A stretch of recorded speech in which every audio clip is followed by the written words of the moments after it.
everyone and Amers. Ayan, karating ko lang dahil naglakad-lakad ako. At ayan, namili pandagdag sa aming mini store. So ito lang, syempre. No, ganito lang kalit ang aming tindahan. Pero ayan, mostly kasi mga pambata. At ayan, nanguna na yung aking anak bumili, syempre. Ito yung nakuha ko, pero nakuha ko pinakamayaki. Ayan, asan na ba siya? Ayun oh. Pakita mo yung balon. Ayun. Pero ito pinaka. So, syempre, pag bumibili kasi ako, is yung gusto rin ng mga anak ko para nag-enjoy sila sa pagiging bata, diba? Syempre, sila yung una kong suki. Ano? Sila yung mga suki ko talaga. Kaya nga sabi ko, okay lang kung may bumili man o wala. Kasi sila natutuwa at nainganyo sila. No? Sa kulay pa lang, no? At natututo sila kung paano nila i-budget yung pera nila. Dahil nga, binibenta ko rin sa kanila. Pero binabalik ko, kaya lang in another way. No? Ganun po yung ginagawa ko. Siyempre, yung mga paborito nila, hindi naman madalas.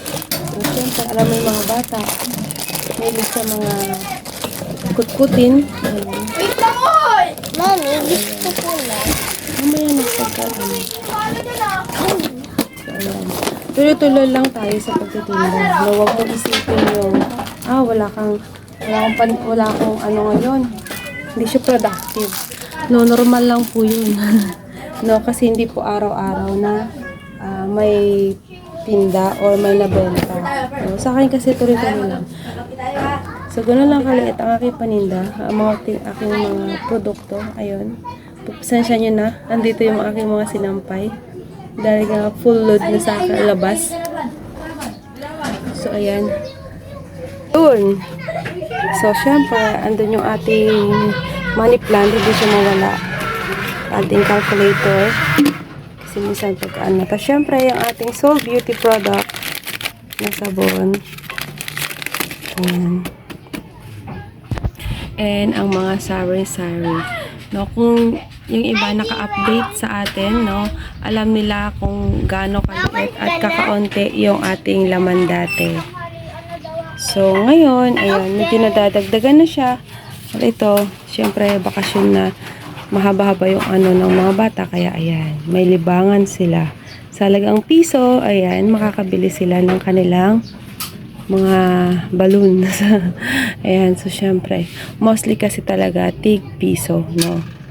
Hindi po ako masyadong nagdadagdag o nagpapamahal kasi nga pambata talaga. Mostly yung aking mga paninda. Ayan. So, ito. Niwan ko kasi yung anak ko. Ayan, pagdating ko, ayan, alam niyo naman, di maiwasan mga bata. Ayan, nagkalat! Nagkalat ang aking mga paninda. Ayan, kinalat niya. Pero ganun pa man, ayan. So, tuloy-tuloy lang tayo. Mag-grow din at mag-grow ang ating nasimulang business. Ganun talaga. Ayan. Tapos, yung iba din, dinidisplay ko din yung mga,